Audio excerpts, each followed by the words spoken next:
Good afternoon, ladies and gentlemen, and welcome to another episode of the Daily Friends Show. I'm your host, Nicholas Lorimer, and today I'm joined by Tiego Thotse. Tiego, how are you, sir? I'm doing good things, and how are you, Nick, sir? I'm very good. Thank you. And of course, we are also joined once again today by Mr. Terence Corrigan. Terence, welcome back. Hello, Nicholas. How are you? I'm very well, thank you. Hello, Tiego. Right. Let's get started today with the big news. I think that all of the sort of mainstream is following today, and that is, according to some sources in government, the Gupta brothers have finally been arrested. According to, so the Gupta brothers, that is Atul and Rajesh Gupta, who have been on the run from South African authorities for a while. According to some sources within the Justice Department, have allegedly been arrested by the United Arab Emirates Police. The Ministry of Justice and Correctional Services confirms it has received information from law enforcement authorities in the United Arab Emirates, UAE, that fugitives of justice, namely Rajesh and Atul Gupta, have been arrested. Discussions between various law enforcement agencies in the UAE and South Africa on the way forward are ongoing. The South African government will continue to cooperate with the UAE. They are specifically wanted for a case relating to procurement fraud involving 25 million rand in the Free State. The money was apparently paid by the Free State Department of Agriculture to a company that then transferred the money to the Guptas illegally. Or allegedly illegally. The Gupta brothers left SA in April of 2016, days after they and Duduzane Zuma resigned from the board of the Bay Resources and Energy Company. They apparently left with an enormous amount of luggage in a private jet from Lanseria Airport. And they have been the focus, as I'm sure everyone listening to this knows, of much scrutiny and blame for the destruction of state institutions that occurred in the 2010s. And so I'm sure that some people are going to be claiming this as a big win in the fight against corruption. Presumably, they are going to, at some point, be extradited to South Africa now that they have been arrested. There was an Interpol red notice put out for them, which I believe the Dubai authorities acted on. So, Terence, let me start with you. I think we can all agree this is a good thing. The question is, how good of a thing? Is this going to change the fight against corruption? Is this going to be an opportunity for Ramaphosa to claim that he is defeating the agents of state capture? What do you make of all this? Well, my first question, I think this is an important one. If they get flown back to South Africa, they're going to land at Waterkloof again. But I think, that aside,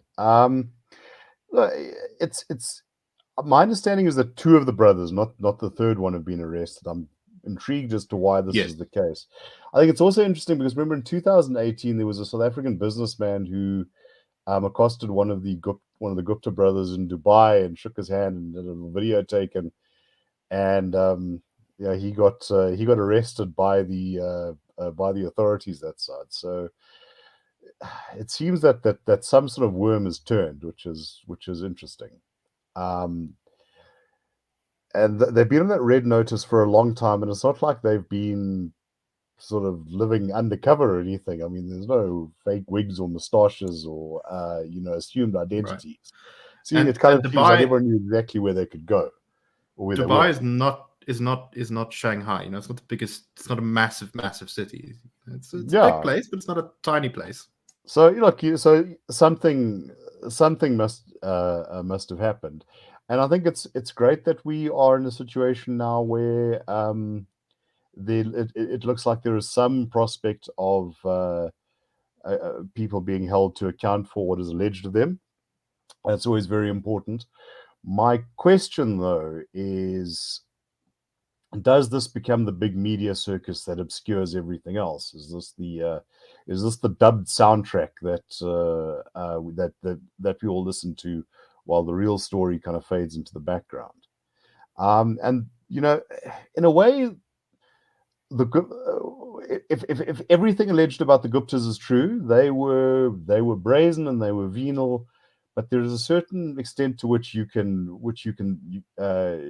sate that, and you can walk away from that. They seem to be after stealing money and opportunities. It was the people who sold out the South African state and the country's institutions that did the real harm. It's interesting for those who read the Daily Friend. I think coming on Friday, we'll be looking at lessons for South Africa from Indonesia and Vietnam, and this was a big problem with Indonesia. That it grew very, very nicely for a number of decades, but when it faced challenges like in the oil shocks in the 80s or in the Asian financial crisis, you had this big patronage network that didn't want to let go, and that caused them a great deal of trouble. And I think South Africa is in very much the same situation. Yeah, just as an aside on that point, I actually, when I was much younger, traveled to Indonesia a couple of years after the Asian financial crisis, and the capital city, Jakarta, was filled with half-finished buildings and construction projects that just ran out of money. And you could really, I was too young at the time to understand it, but thinking back, I don't think I've ever seen such a immediate, sudden evidence of toxic policy and patronage, the damage it can do to an economy, because you could see the physical shells of the stalled economy all around you, which is quite something.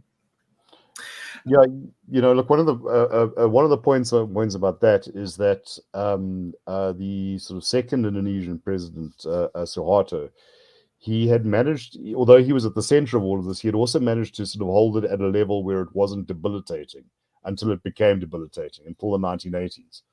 And where greed just kind of took over and went went insane. But there again, they've also got things we don't. They've got oil, and they've got 280 million people. You've got a big market, and you can sort of carry on your own steam. South Africa, we actually need things like institutions. No, definitely. Although, unlike them, we at least don't have major religious conflict, which is one thing we can say that's nice over them. So Tiego, Terence mentioned this. The real problem with the Gupta brothers was not necessarily that they were, the media, they've described them as buying the country, right? They bought the president, they bought the institutions of state. But those institutions should never have been for sale in the first place. And I think that once again, we in pinning all the blame on them, there's a temptation very much to kind of suggest that the Guptas were the problem rather than the politicians who sold out to them. And so I want your thoughts on that. And also, I see in the comments, one of our listeners is suggesting fairly cynically that perhaps the reason that this has happened now is because Cyril Ramaphosa is in trouble, and this is sort of his ace up his sleeve to distract the public and remind everyone that he is the fighter of state corruption. So what do you make of all that? Your thoughts on this, Tiego? Well, I think let me start with the second comment. I think this is a story that has been building for a while now.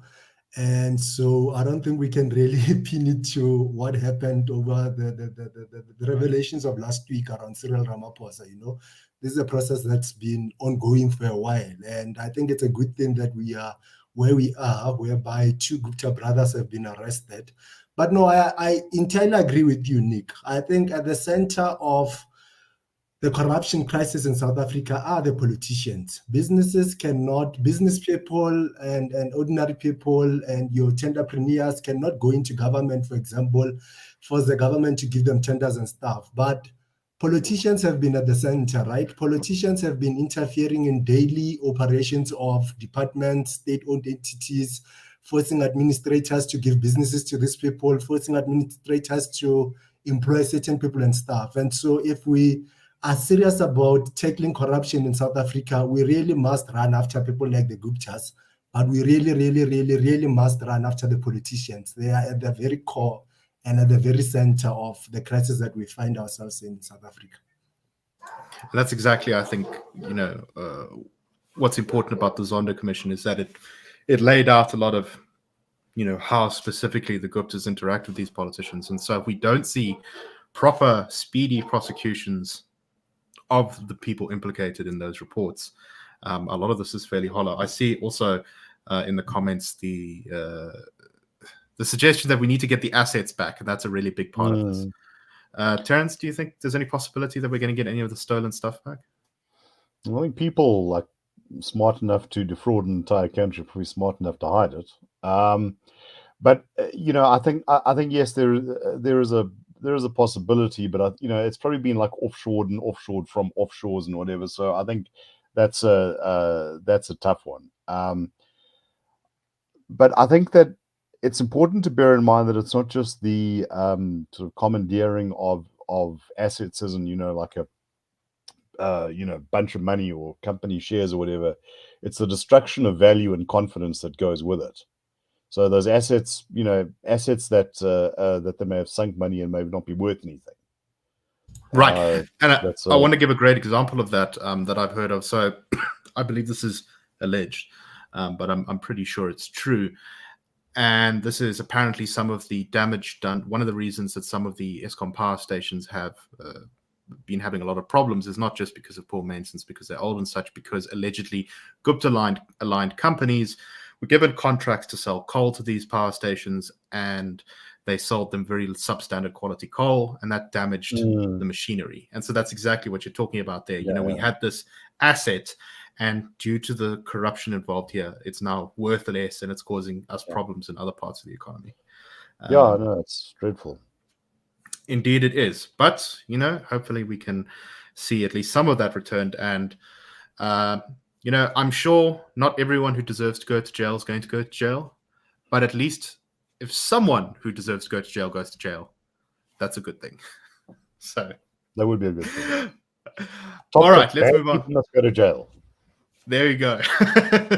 All right, let's move on to our next story. This is about a terrible incident that's been captured on film at Home Affairs. Apparently, a 40-year-old priest was left injured after he tried to get something sorted out at Home Affairs. He says that he was assaulted and his life was threatened by staff of this Home Affairs office.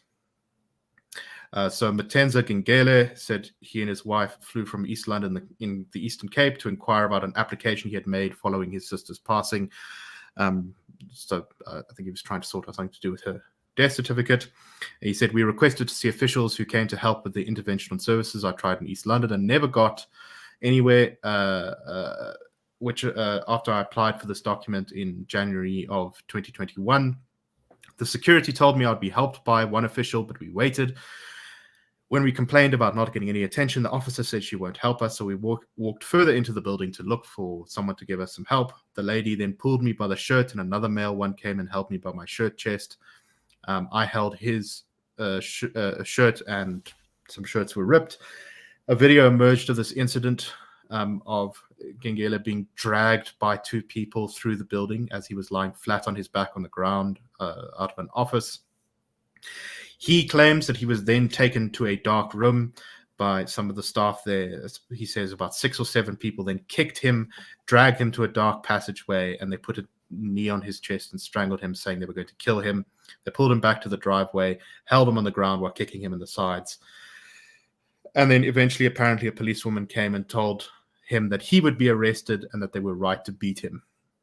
He says he felt humiliated in front of his wife, and he went to the police station to open a case against, in fact, in this case, the Minister of Home Affairs.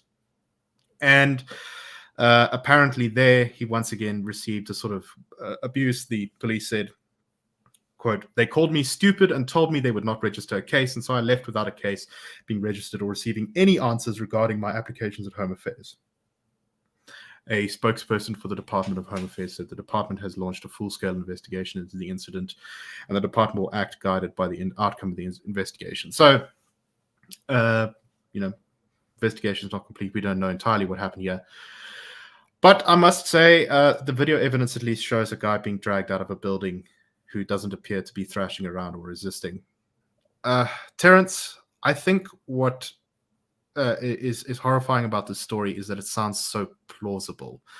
abuse by the civil service is not something that South Africans are unfamiliar with. Yeah, I know. In South Africa, and this links back to the previous story, we like to talk about corruption because corruption has this moral dimension. Someone stole that, they were dishonest.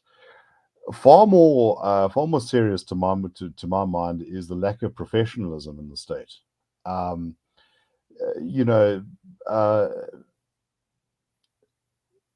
Many countries in the world, in which the state plays a very large role in your life, and I'm talking East Asia again. They have corruption problems that are, in some ways as bad as ours in terms of, what expectations of bribery or whatever. But they also have civil services that within their own logic work quite well. It's about, you put a red envelope on the table and I'll make sure that you get the inspection for your project that you need. I'm not saying it's laudable or it's great, but that is how a lot of these countries function. In our case, it's frequently just non-functioning. Made all the more serious by the fact that you have a sort of state orientation that it needs to be involved in everything. A foundational document for South Africans is their identity book or their identity card. There was an extreme case about two decades ago where a guy actually took a gun into Home Affairs because he'd been trying to get his ID book for so long, and he couldn't apply for a job, and he couldn't do this, and he couldn't do that, and he tried to get it by force. And I'll tell you, there was an outpouring of sympathy because a lot of people have those sort of experiences. And this is replicated again and again and again to mining licenses. And I think there's also a kind of philosophical thing here that if the state is going to make it is going to make you jump through particular hoops, it needs to make those hoops as convenient and as efficient as possible. The sense I get, though, is that it's frequently a case of the state will do what is good for itself, or what is good for its incumbents, and the rest of us must kind of fit in. Well, that's very much the case, and I think about how actually this is a problem that really disproportionately affects poor South Africans because they often have to interact with the state in a very intimate way. Things like SASA grants and applying for permits for like RDP houses or whatever, stuff like that often results in people having to stand in long lines and taking abuse from officials like this. Tiego, your thoughts on this? Have you heard any similar stories to abuse like this? What do you make of this? No, I haven't personally had any similar stories to this kind of abuse, but I think that my thoughts are that it's part of our problem as South Africans. I think that we can't carry on the way we've been moving, right? Whereby we elect people into government to govern us, and once after electing them, we don't hold them to account. Part of what I think is necessary in South Africa at this point in time is that we need a strong civil society sector, really, that's going to hold our government to account, workers of the government to account, ensure that the government works in a professional manner. But unfortunately, as things stand, we have a very weak civil society sector at the moment, which really gives the allowance to the government and state employees to do whatever they want to do in government departments, despite the fact that we are the ones paying their salaries. I mean, these people have to respect us. We are the ones who pay their salaries, and we should start to hold them to account. We really need to build a strong civil society organization so these guys start working and taking their jobs seriously. We must hold them to account. No, I agree with that. So much of South Africa has become this kind of the expectations are so low that government doesn't even feel the pressure to work. I'm sure anyone who's interacted with the police, and that's another part of the story that I think is familiar, of a guy trying to open a case at the police station, and he doesn't know maybe what the exact best legal way to open the case is. He wants to go up to the Minister of Home Affairs for this abuse, but the police call him stupid and laugh at him. And I've heard much more horrifying stories about of this nature, but usually related to people, and who have endured rape or sexual assault, where it's very similar things have happened, where the police kind of just dismiss their charges. And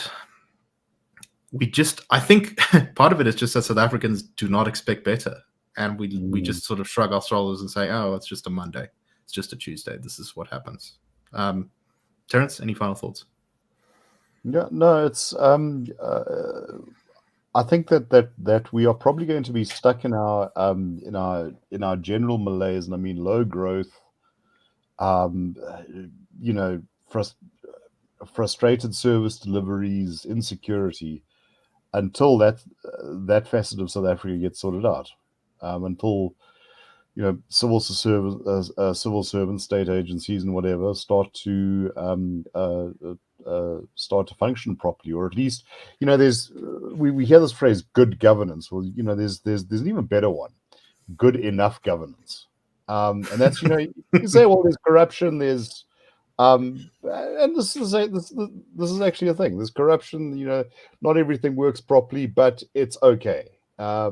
If you if you have to pay 10% to get the contract, but you sort of do the contract properly. You might have to buy someone a cool drink to get your passport application processed, but the passport comes rapidly enough.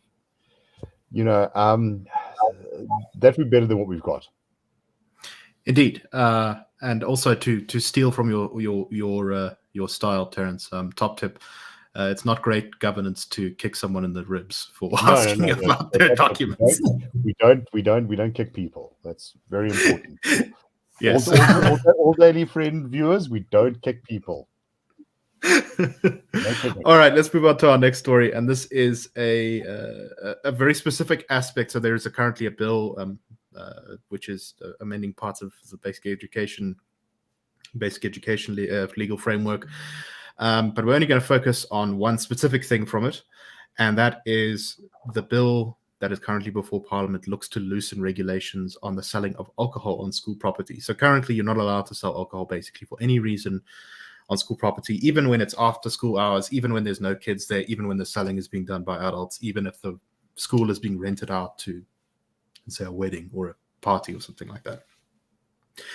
Well, there's a section of the bill that will allow alcohol selling on school premises by adult guests and not pupils during fundraising activities, or alternatively related to that, events held on school property. So a lot of schools around the country, it's one of the few sort of cheap public venues, and they might rent out the school hall or something to a wedding or some such thing. So I suspect the idea behind this is really just to give schools a way to raise money more effectively, because they will get more events and be able to make more money if they are selling alcohol, which of course can make an enormous amount of money for you.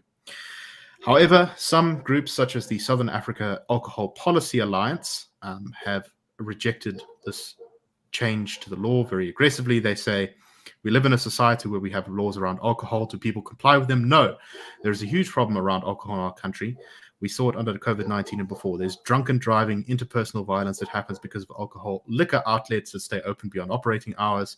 There are all kinds of ways the law is not being observed. There are existing problems in school around alcohol, where teachers come to school drunk or they drink at school.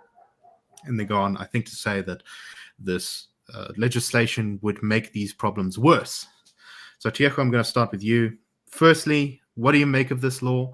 Obviously, alcohol is a really big problem in our society. We have lots of violence that are alcohol related, lots of crime, alcohol related, lots of deaths, alcohol related. But I feel like this is a little bit like raising the drinking age to 21, which is something some people have suggested.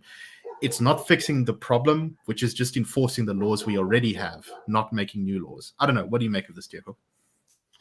Well, I don't think alcohol in and of itself is one of the biggest problems we have in South Africa. I think it's the people who are consuming the alcohol and end up doing things that are not appropriate that are the problem. But my personal opinion is that if schools can use their venues outside, well, when students are not around, can use their venues for other things and raise money in that way through selling of alcohol when students are not around, then they should definitely be given that option. I mean, personally, as a resident, as a taxpayer, I am absolutely tired of high taxes that we pay in South Africa. If there's a way that schools can generate a bit more money, and that ultimately gets to a point whereby I pay less taxes, for example, that would be good. But I think it's a good law if it's going to generate money for schools without necessarily impacting school lives of students. If students are not there when the alcohol is being sold, I see nothing wrong with that.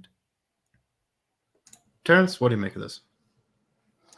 Well, I think it's interesting that the people opposing this say that people don't obey the law in South Africa. So you pass a law that they're not going to obey by that logic. I wonder how many schools are actually listening to this anyway. I suspect that it's not going to be too difficult to find a place that you can either school all and bring in a couple of doses of vein. Top tip: don't drink Duos vein; it's very bad. My view on this is that we need to is that they should push this through. If you are selling pen the juice to kids or whatever, then you should be put in prison. However, as a fundraising thing, I just think that it's standard. And all you will do is create problems for schools that are trying to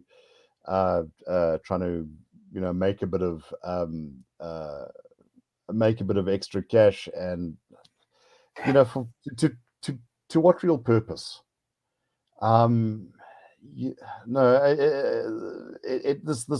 This doesn't seem to have a sort of rational basis. I think this is the legislative equivalent of virtue signaling. Right. So no, I think go ahead, but once again, to top tip here, don't give alcohol to minors. Not a good thing.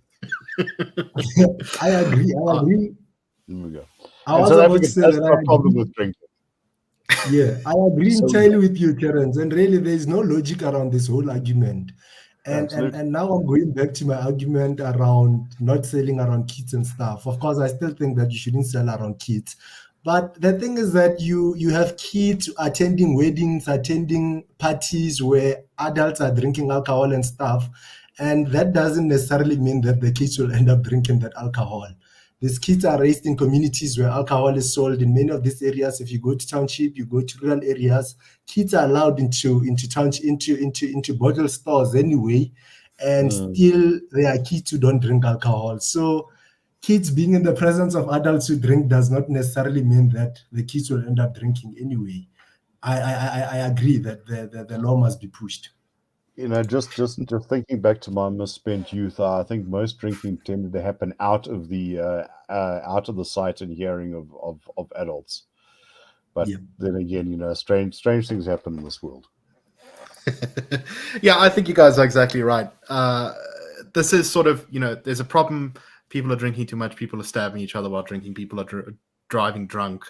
And so we must just oppose every single piece of law that will allow any loosening of any alcohol restriction in any context whatsoever. And I agree with you, Terence. That's really, it's sort of virtue signaling. It's saying, well, we have to take a moral stand rather than actually consider the implications of this law. Absolutely. And as you say, the people who are suggesting this, who are opposed to this change to the legislation, are saying, no, but no one obeys the law already. Well, then that's the problem, is that we already have laws that no one obeys. Let's just enforce those. And this is a common South African problem, I think, where we're faced with a difficult problem that requires the improvement of institutions, that requires the improvement of the efficiency of institutions. And our response to that is, well, that's kind of difficult, and it'll probably upset people because you might have to fire someone, or you might have to change someone's job or whatever. So let's just pass a new law. I heard a story. I don't know if this is true, but it's plausible. Back in the 80s, concerns about people taking alcohol to sports matches. So there's some talk about prohibiting that. So apparently, what some enterprising people were doing was injecting vodka into oranges. Yes. No, exactly. If people want to drink, they're probably going to find a way. But anyway, that is all the time we have for today. So thank you very much, gentlemen, for appearing on the show. And thank you to everyone for listening. We hope that you found it interesting. And we will be back tomorrow with the Daily Friend Show. We hope you all have a wonderful and fantastic day. Cheers, everyone.